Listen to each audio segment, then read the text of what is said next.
Bull Bear Buzz Podcast for decoding markets, fueling minds.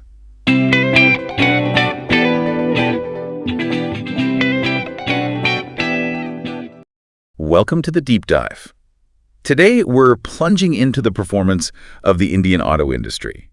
We're looking at the last fiscal year, so April 2024, right through to March 2025. That's right. And we've got some really interesting figures. They paint a picture of, well, not just growth, but some pretty significant shifts happening in the sector. Absolutely. Yeah, when you look at the headline numbers, they're certainly positive. Mm-hmm. Domestic sales overall, they grew by a solid 7.3%. Okay. And exports saw a really impressive surge, up 19.2%. Wow, 19% on exports. That's huge. It is. And what's fascinating is the mix of things driving this. You know, you've got healthy consumer demand, definitely. Sure. But also ongoing investments in infrastructure, supportive government policies, manufacturing, cleaner mobility. Right, the EV push and all that. Exactly. Plus, just generally sound economic policies and, positive market sentiment. It all adds up to a pretty dynamic environment. Okay, so let's dive into the specifics then. Starting with passenger vehicles, PVs. Sales hit a record, 4.3 million units. Sounds amazing. It does sound amazing. But the growth rate itself was, well, more modest, only 2%. What's the story there? Yeah, well, that 2% growth, it needs a bit of context, Okay. The previous year saw exceptionally high growth. So this year's increase, while it's still substantial in pure numbers, it looks less dramatic compared to that high baseline. Ah, the high base effect. Got it. Precisely. But the real story, I think, within PVs is the continued, the growing dominance of utility vehicles, UVs. I guess SUVs and the like. Exactly. They now account for a massive 65% of all passenger vehicles sold. 65%. Wow. Yeah, that's up from about 60% the year before. It's a big shift. It really is. I mean, it feels like almost everyone is opting for an SUV these days. What's driving that preference so strongly? Is it just wanting a bigger car? It's a bit more nuanced than just size, I think. UVs, especially in the Indian market, they often offer a really compelling package. Well, the newer models, they're packed with features people want. Advanced connectivity, safety tech, that kind of thing. Right, the modern comforts. And the designs tend to be more contemporary, more aspirational, maybe. Plus, practical things like ground clearance are still pretty relevant for our roads. Yeah. And manufacturers, they've been actively pushing these models too, with good offers, keeping that demand high. Okay, makes sense. And India isn't just buying more PVs. We're sending more out into the world too, right? Those export numbers look strong. They really do. We hit a record high there as well, 0.77 million units exported. That's a growth of nearly 15%. Almost 15%. Nice. Yeah. And what's particularly interesting here is where they're going. A big chunk of this growth is from global car models manufactured right here in India and then shipped off to places like Latin America and Africa. Okay. And we're even seeing some companies starting to, test the waters exporting to more developed markets too. Really? That says something about quality improvements, doesn't it? Absolutely. It speaks volumes about the improving quality and, frankly, the cost effectiveness of Indian auto manufacturing. Okay, great. Let's move on to two-wheelers then. Yeah. This segment seems to have picked up some serious momentum. Oh, definitely. A very healthy 9.1% growth. Total sales hitting 19.6 million units. Almost 20 million. That's huge volume. It is. And a big part of that is the rebound in rural demand.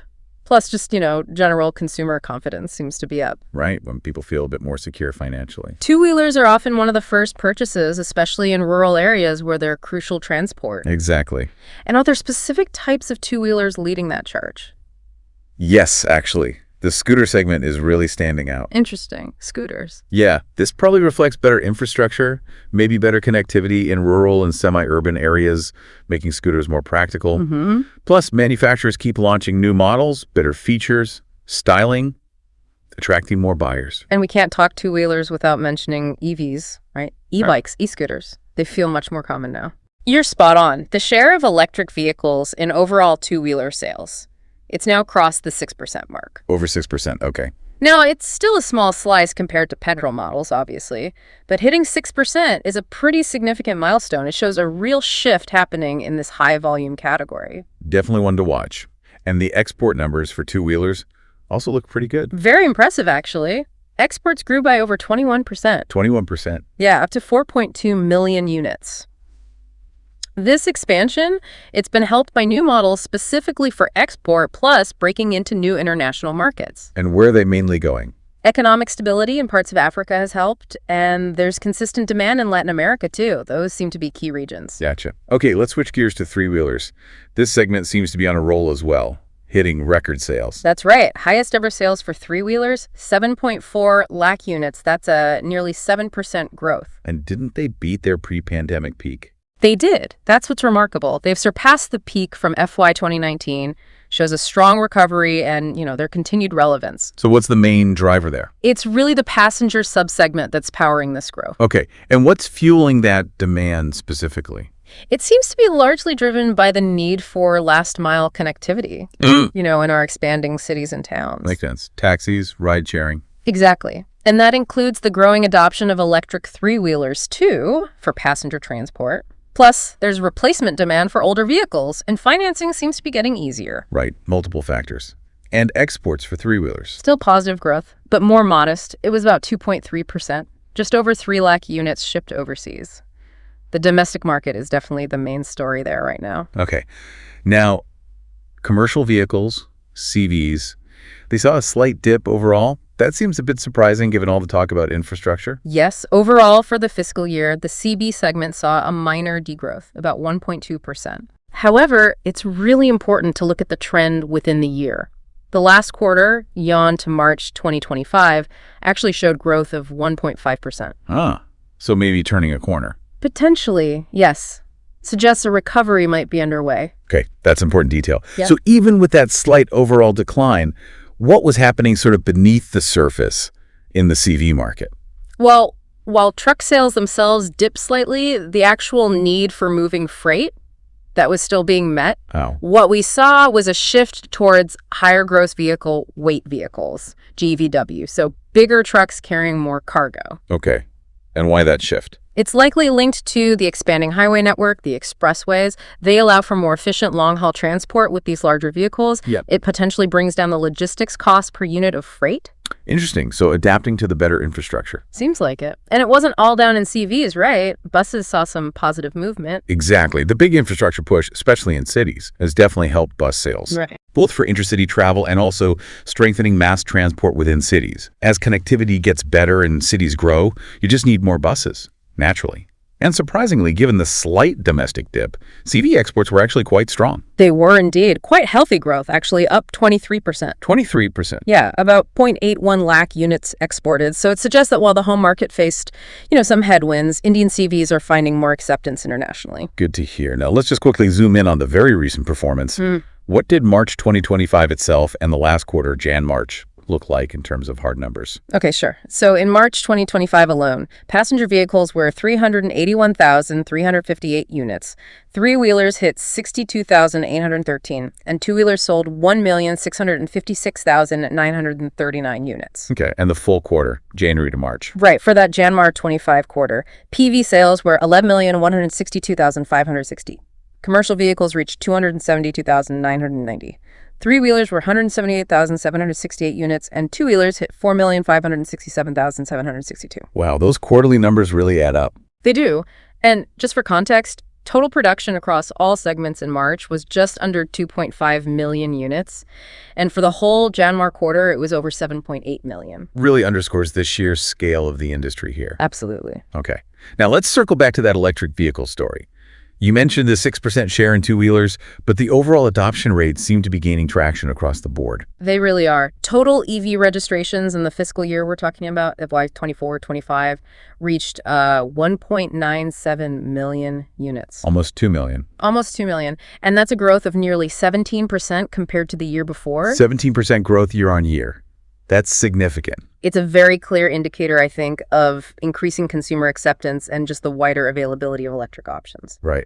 Can you give us a bit more of a breakdown? How did that EV adoption look across different vehicle types? Sure. So electric passenger vehicles, the cars, their registrations, crossed the 1 lakh mark for the first time. That's over 18% growth. Over 100,000 electric cars. Then E-two-wheelers, as we discussed, saw even stronger growth, over 21%. They reached 1.15 million units. That's the biggest chunk by volume, obviously. Yeah, 1.15 million electric two-wheelers. And E3-wheelers also grew well over 10%, with close to 7 lakh units registered, which just shows how crucial EVs are becoming in that last-mile transport space. It really sounds like the government's push for electric mobility, the policies and incentives are starting to pay off. It certainly looks that way. Things like the EMPS scheme, PME Drive, PME SOA, these recent policies have provided, crucial support. Right. And that, combined with manufacturers launching a whole growing range of new and improved EV models, well, it's really driving the momentum we're seeing. Okay, so that was the last fiscal year. As we look ahead now into the current year, FY 25-26, what's the general feeling? What are the growth prospects? The overall outlook seems quite positive. The expectation is for continued growth across most segments. Okay, and what's that optimism based on? Well, partly the current stable macroeconomic environment, also the government's ongoing supportive policies for manufacturing, infrastructure, that continues, and just general positive consumer sentiment seems to be holding up. Are there any specific factors that people are pointing to that might give growth an extra boost this year? Yes, actually. The forecast of a normal monsoon in 2025 is a big one. The monsoon effect. Crucial for rural demand. Exactly. A good monsoon usually means better agricultural income, which boosts demand in rural and semi-urban areas. Think two-wheelers, entry-level cars, Right. and other things like recent personal income tax reforms, plus the expected RBI rate cuts. Those should make vehicle financing a bit easier, more affordable. Stimulating demand across the board, potentially. That's the hope, yes. And what about exports? We saw really strong numbers last year. Do we expect that performance to continue? Well, the demand for Indian-made vehicles definitely seems to be increasing in several key markets, especially Africa and neighboring countries. Yeah. The whole made in India perception seems to be improving, and the value proposition is hitting the mark. So yeah, the anticipation is for continued positive performance on the export front for many segments. So overall, the picture looks pretty optimistic then. But, as always, I assume there are things the industry is keeping a close eye on. Caveats. Precisely. The auto industry is always sensitive to broader economic trends, global events. Sure. So the industry will be watching macroeconomic indicators very closely, global geopolitical developments, obviously, and any potential hiccups in supply chains. Those are always things to monitor as we move through the year. Understood. Okay, so just to bring it all together then, it seems pretty clear that FY 2024-25 was, generally speaking, a positive year for the Indian auto industry. I think that's fair to say, yes. We saw healthy growth in most sectors, really impressive performance on the export front, and a significant acceleration in EV adoption. Exactly. It provides a strong foundation, really, and sets up a pretty interesting landscape for the year we're in now. Which leads us nicely to a couple of thoughts for you, our listener, to maybe mull over. First, given this sustained increasing appetite for UVs, for SUVs, how do you think this might reshape the overall passenger car market in India going forward? Will other segments just shrink away, or will manufacturers find new ways to make, say, sedans or hatchbacks appealing again? Good question. And second, thinking about that rapid growth in electric two-wheelers, crossing 6% market share now, what kind of long-term impact do you foresee for the traditional petrol models? Is it going to be a slow, gradual transition, or could we see something more disruptive maybe sooner than we think? Definitely some interesting dynamics at play. It's fascinating, isn't it, to see how government policy, consumer tastes, global demand, how they all kind of intersect and shape this automotive world we've just explored. It really is. Well, thanks everyone for tuning into this deep dive. We hope it gave you some valuable insights into the Indian auto scene. Until next time.